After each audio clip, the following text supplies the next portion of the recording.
बाबा साहब डॉक्टर अम्बेडकर ने 26 अलीपुर रोड पर जब अंतिम सांस ली तो उनके सीने पर एक पुस्तक थी।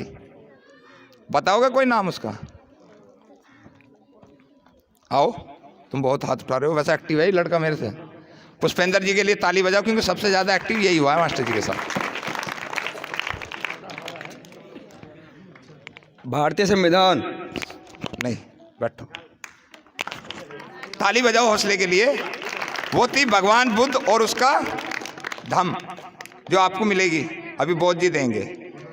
लेकिन एक नारा बाबा साहब डॉक्टर अम्बेडकर ने दिया कि शिक्षित बनो, संगठित रहो और संघर्ष करो। कहा था नहीं कहा था? हाथ उठाओ पढ़ने लिखने वाले, ये बच्चे छोड़ो। बोला था नहीं बोला था? लिखा था नहीं? कहाँ लिखा था? देश के अंदर 99% लोगों को नहीं पता। 99% जो हमारे ग्रेजुएट, पोस्ट ग्रेजुएट नौकरी पे हैं। 19 जुलाई 1942 को शेड्यूल कास्ट फेडरेशन की स्थापना करी।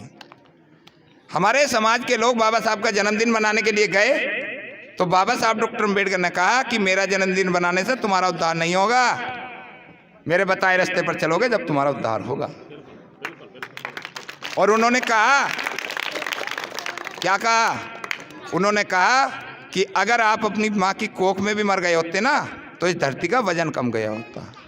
जो महापुरुष हमें सारी जिंदगी जन्म से लेकर लास्ट तक संघर्ष कर रहा है, लास्ट में कह रहा है कि अगर अपनी माँ की कोख में मर गए होते तो इस धरती का वजन कम हो गया होता। क्यों कहा? क्योंकि जो कौम अपना इतिहास नहीं पढ़ती, जो कौम अपना इतिहास नहीं जान सकती, वो क्या संघर्ष करेगी। मैंने छोटा सा एक ग्रेजुएट बच्चों से पूछा, गाजियाबाद, दिल्ली, हापुड़, बुलंदशहर और नोएडा, कोई दिन, कोई संडे ऐसा नहीं है जिस दिन समाज का काम करने के लिए लोग ना लग रहे हैं। और मैं तो यहाँ टेस्टिंग लेने आ रहा, क्योंकि मैं बाबा साहब डॉक्टर अम्बेडकर के मैन मुद्दे पर आता हूँ और अपनी बात खत्म करूँगा, क्योंकि मेरा आज बहुत ज़रूरी काम है। एक बुद्धिस्ट की, हमारे संदीप बौद्ध है, उसकी मुझे चिट्ठी मेरी जेब में रखी हुई है तो एक पंथ दो काज।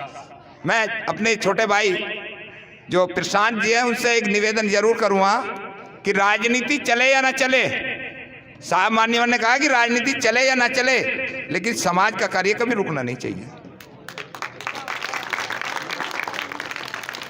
18 मार्च 1956 को बाबा साहब डॉक्टर अम्बेडकर ने जो स्पीच दी वो इस देश के लिए बहुत बड़ी है और आप सब लोगों के लिए, क्योंकि पूत, सपूत और कमूत ये बनना आदमी के अपने हाथ में है। पूत तो मुझे मिल नहीं रहा अभी यहाँ कोई, और कमूत में तो मैं कह नहीं सकता, सपूत ही कह सकूं।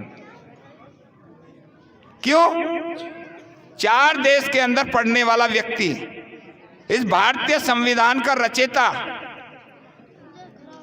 और पूरा देश उससे चल रहा है और उसकी औलाद को नहीं पता। तो उन्होंने कहा था कि मेरे संघर्ष का फायदा शहर के लोगों ने तो उठा लिया, लेकिन मेरी जो ये आवाज है, मैंने जो कार्य किए हैं जीवन भर, उस आवाज को लेकर, उस संघर्ष को लेकर गांव-गांव कौन जाएगा। तो मैं इसीलिए बाबा साहब डॉक्टर अम्बेडकर के भाषण पर टेस्ट करता हूं कि क्या बाबा साहब डॉक्टर अम्बेडकर झूठे थे या ये समाज झूठा है।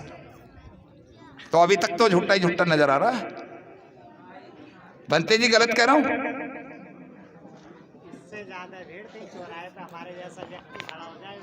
भीड़ अलग है, भीड़ तो रोटी खाने के लिए है, दावत खाने के लिए भी मास्टर जी कह देते पूरी सब्जी और ये सब भर जाएंगे हम। तो दोस्तों ये कार्य हमारा सही है या गलत है? कितने लोग सहमत हैं? ये कार्य आपके क्षेत्र में होना चाहिए नहीं होना चाहिए? कितने लोग सहयोग करेंगे? जिम्मेदारी, हम लोग अपनी जिम्मेदारी नहीं निभाते। क्यों? क्योंकि हमारे माँ बापों ने एक चीज सिखाई है। वो क्या सिखाई है? कि भगत सिंह तो हो पड़ोसी के घर में और हमारे घर में होना चाहिए नेहरू। क्यों? क्योंकि नेहरू बनेगा देश का प्रधानमंत्री और भगत सिंह को मिल गई 27 साल की उम्र में फांसी। तो समाज के अंदर भगत सिंह बनना पड़ेगा, उधम सिंह बनना पड़ेगा। साहब काशीराम के एक किस्सा मैं आपको बता दूं, उससे मैं बहुत बड़ा प्रभावित हुआ। सब साहब मान्यवर काशीराम प्रदेश अध्यक्ष हुआ करते थे आरपीआई के, और साहब बीपी मौर्य जी जो है राष्ट्रीय अध्यक्ष हुआ करते थे। तो एक सभा बंबई के अंदर लगी और साहब मान्यवर को बुलाया, प्रदेश अध्यक्ष थे आरपीआई रिपब्लिकन ऑफ इंडिया के। तो साहब जब जा रहे थे तो उनके पास पहनने के लिए कोट नहीं था। तो उन्होंने कि यार क्या करूं, तगड़े ठाड़े आदमी, मेरे से भी इतनी तगड़ी हाइट थी उनकी और बहुत तगड़े ठाड़े आदमी है और पैसे नहीं, मिशन चलाते चलाते कपड़े फट गए उनके। तो वो क्या कर रहे थे कि रास्ते में जाते जाते डॉम कॉम होती है, डॉम जो मुर्दों के कपड़े बेचती है। तो साहब उसके पास में गए पुराने कपड़े बेचने वाले के कि भाई ये कोट चाहिए, कितने रुपए का? क्या लगा 10 रुपए का है। क्या लगा नहीं यार महंगा है वो। क्या लगे आगे चले जाओ, वो डॉम कॉम है एक डॉम, वो मुर्दों के कपड़े बेचती है, मुर्दों के। तो साहब गए कि भाई मुझे एक कोट चाहिए और मुझे कोट दो। तो उन्होंने कि हाँ ठीक है। नो कितने का है? नो के 6 रुपए का। क्या लगा भाई 5 रुपए मेरे पास लो। तो साहब काशीराम ने कहा, लोगों ने कहा भाई मुर्दे के कपड़े। क्या लगे जब हमारा जिंदों पर कुछ ना बिगड़ा थे, मुर्दे क्या बिगाड़ेंगे हमारा। तो ये साहब काशीराम का जो त्याग है, जो अपने घर के अंदर सबसे बड़े होने के बाद पूरे परिवार की जिम्मेदारी होने के बाद भी उन्होंने कभी घर की ओर नहीं देखा। जिस नौकरी को पाने के तुम सपने देख रहे हो, उस नौकरी की 1965 में रिजाइन दे दिया था साहब मान्यवर काशीराम ने, AIS की से 1965। आप ये देखिए 1965 में और आप में कितना अंतर है। और आज हमारे जो बच्चे हैं वो एक्टिव नहीं है, ना लीडरशिप में आप एक्टिव हो, ना आप सामाजिक कार्य में एक्टिव हो और ना ही किसी जिम्मेदारी पे एक्टिव हो। अगर आप लोग एक्टिव होते तो समाज का हालत कुछ और होती। बाबा साहब डॉक्टर अंबेडकर के 4 बच्चे थे। कितने थे? 4 नहीं 5 है। 5 थे, इसलिए 4 कहलवा रहा हूं क्योंकि 4 बच्चे बाबा साहब डॉक्टर अंबेडकर के हमारे लिए कुर्बान हो गए, मर गए। एक बच्चे सबसे बड़े जिनका नाम था यशवंत राव। 3 बेटे मरे, 1 बेटी मरी। और एक घटना जो उनके जीवन की हमें झंझोड़ती है कि इस देश में हमें 12 नवंबर 1930 को इंसान होने का दर्जा प्राप्त हुआ। हमारे लिए इस देश में स्कूल किसने खोला सबसे पहला?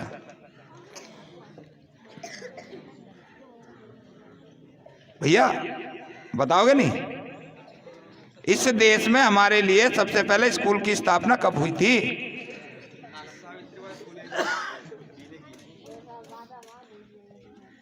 हाँ जी भाई, ग्रेजुएट हो। इस देश में हमारे लिए स्कूल की स्थापना कब हुई थी? कौन सी डेट है वो?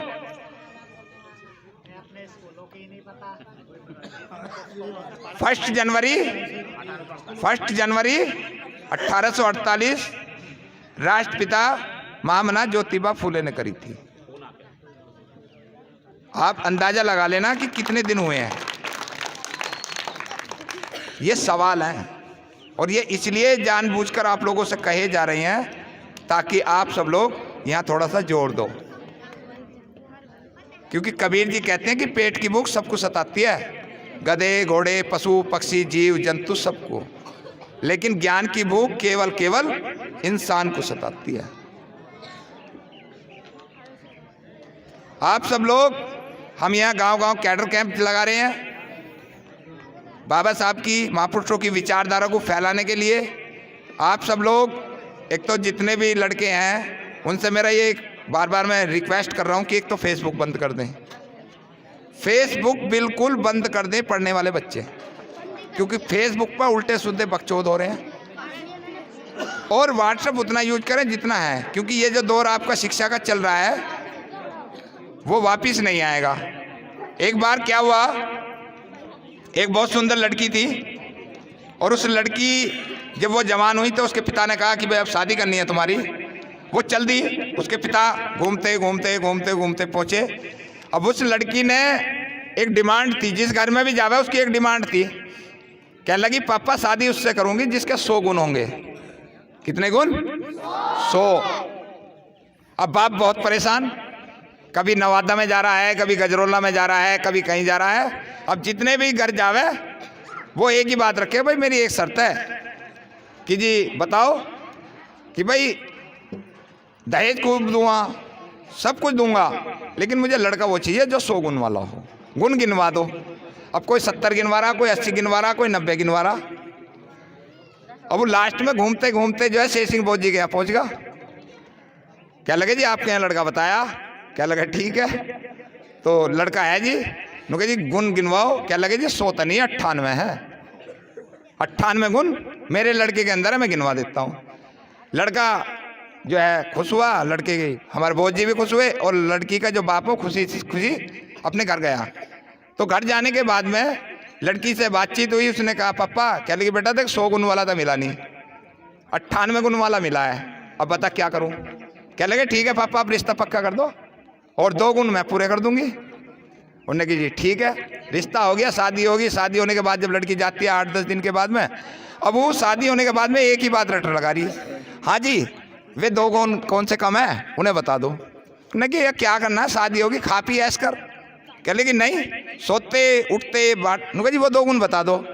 क्या लगा सुन लिख, तो पढ़ी लिखी है ना? नुका हाँ। नुका एक तो मैं कुछ जानता नहीं और दूजा मैं किसी की मानता नहीं। कर दो 100 गुण पूरे। ये 100 गुण है समाज के कि एक तो हम कुछ जानते नहीं और दूजा हम किसी की मानते नहीं। तो इसलिए साथियों, बाबा साहब डॉक्टर अंबेडकर जब गोलमेज सम्मेलन के अंदर हमारी पहली सभा हुई, तो उसमें पहली बार हम अधिकार मिले 12 नवंबर 1930।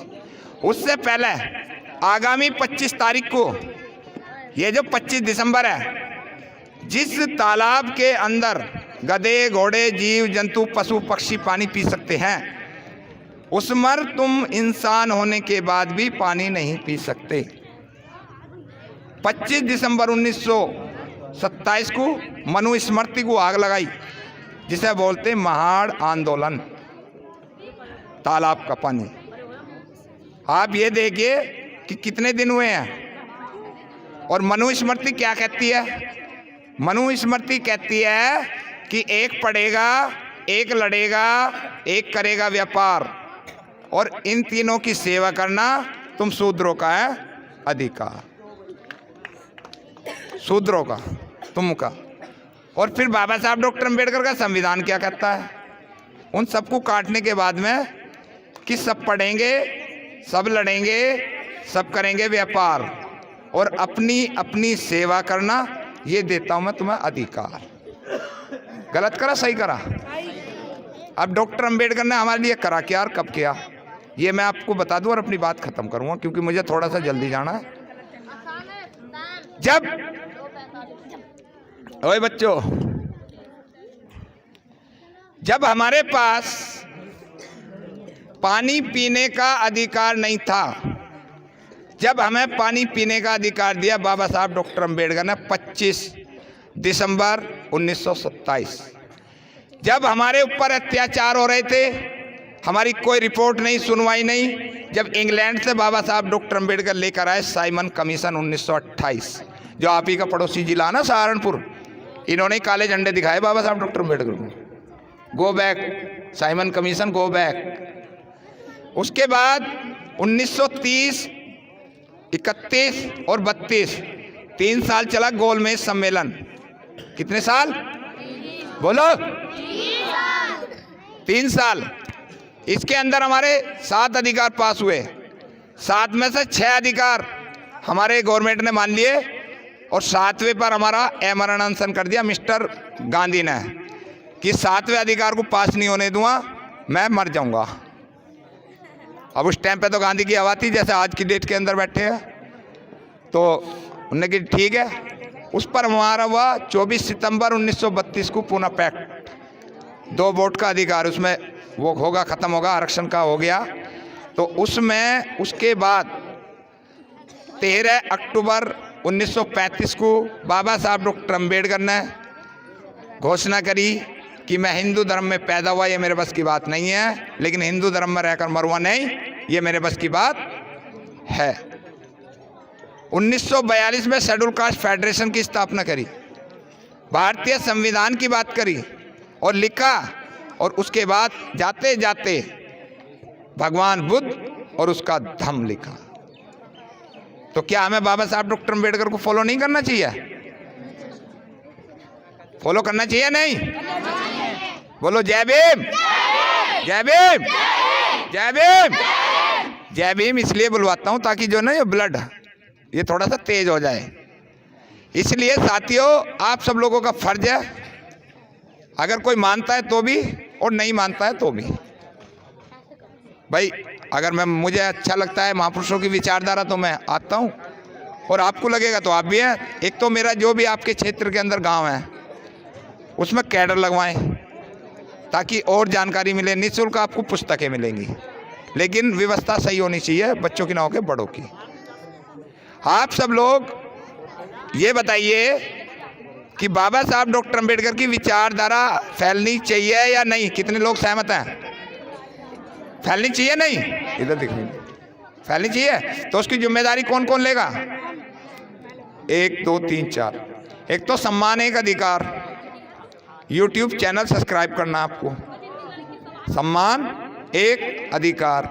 एक मेरा नंबर लिख लो, 96 90 32 98 76, 96 90 32 98 76। अब मैं आपको एक घटना बता दूं कि जब हमारे मसीहा हमारे अधिकारियों के लिए गोल में सम्मेलन में चलते हैं तो उसमें क्या होता है कि उनका सबसे बेटा छोटा, जिसका नाम था राज रतन, उसकी मृत्यु होती है। अब उसे चलते जैसे ही बाबा साहब उठते हैं, बैग उठाते हैं, तो वो चल देते हैं लंदन के लिए। ये जो हमारे समाज के बड़े बुड्ढे बैठे हैं वो कहते हैं डॉक्टर अम्बेडकर कहाँ जा रहे हो? कि मैं जा रहा हूँ लंदन। कि तेरा दिमाग खराब है? घर में तेरा बेटा हमारा बड़ा, तू लंदन जा रहा है? कि अगर मैं आज लंदन नहीं गया तो इस बच्चे का दाह संस्कार तो तुम करोगे, लेकिन मेरी आने वाली करोड़ों करोड़ों जो मेरे बच्चे हैं इनके अधिकार मारे जाएंगे, क्योंकि आज मेरी कलम में ताकत है। तो हम सब लोगों को बाबा साहब डॉक्टर अम्बेडकर का इतिहास पढ़ना चाहिए, महापुरुषों का पढ़ना चाहिए, उसकी चर्चा करनी चाहिए। और आप सब लोग भगवान बुद्ध बाबा साहब की बात को फॉलो करें। जितने भी लोग हैं वो हमारी बातों से अगर सहमत हैं तो मेरे नंबर को ऐड कर लें, फालतू के मैसेज कोई नहीं करेगा। इन्हीं शब्दों के साथ मैं नमो बुद्धाय और जय भीम करता हूँ। गलती सलती के लिए मैं क्षमा हो। जय भीम, जय भीम, जय भीम।